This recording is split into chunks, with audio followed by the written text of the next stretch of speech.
Well, let's Well, move on to. They may not be in the playoffs this year, but they're a team that I feel is going to really fuel this podcast and an arch rival, turn into arch rival for years to come. Take it away, Smitty. yeah, we are poised to have a hell of a AL Central division rivalry for the next several years, as we've been talking all season, how the Tigers have surprised and look to be poised to challenge the White Sox. Maybe I would say they're going to be relevant next year. It might be 2 years before they're really relevant, but that could change quickly if you believe one general manager, Al Avila, who says there is no fear factor for them going after big contracts in this offseason free agent market.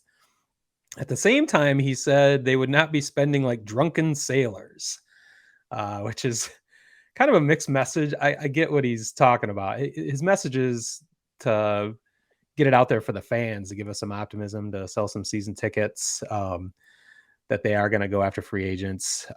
Specifically, he said they're going after shortstop, which is music to my ears. Actually, starting pitching is another area that he wanted to address. And then starting catcher, which I thought was a little bit odd because they've shown quite a bit of depth, kind of out of nowhere with Eric Haas and Dustin Garneau.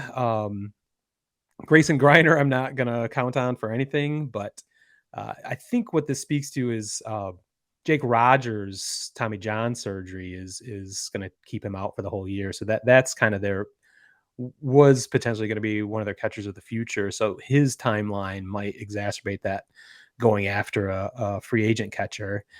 The weird thing is they tried that this year with Wilson Ramos and summarily released him within 2 months. So I'm not really sure why they would go down that road again. But I do love the idea that they will say publicly that they're going after a shortstop and starting pitcher. As I proposed that about 3 or 4 months ago. Those are the areas they needed to address directly. And we happen to be going into the greatest shortstop free agent market of all time.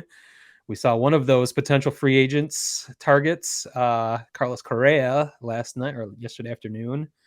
Still looking good. I think the coolest thing is if the Tigers do end up getting Correa, I have full confidence that it was the right decision because there is no one more qualified to say if he's going to have the right mindset, if he's going to be physically able to. There's some questions with his back.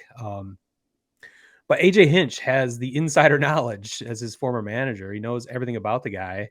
If it's the right decision or not, I would have full confidence that AJ would be able to give Al Avila the right information to make that decision or not. So if they don't go after Correa, I think that speaks volumes. But it's good to hear. You also heard the Chris Ilitch, who is rarely heard from, the owner, say that they would be. I forget the exact quote, but they said they'd be willing to spend some money finally. And that's been a big criticism since his father died, who did spend like a drunken sailor in his years, especially his final years with the Tigers, signing massive free agent contracts that got them to the World Series a couple times, but it also got them into this 5-year downturn, eventually the hangover.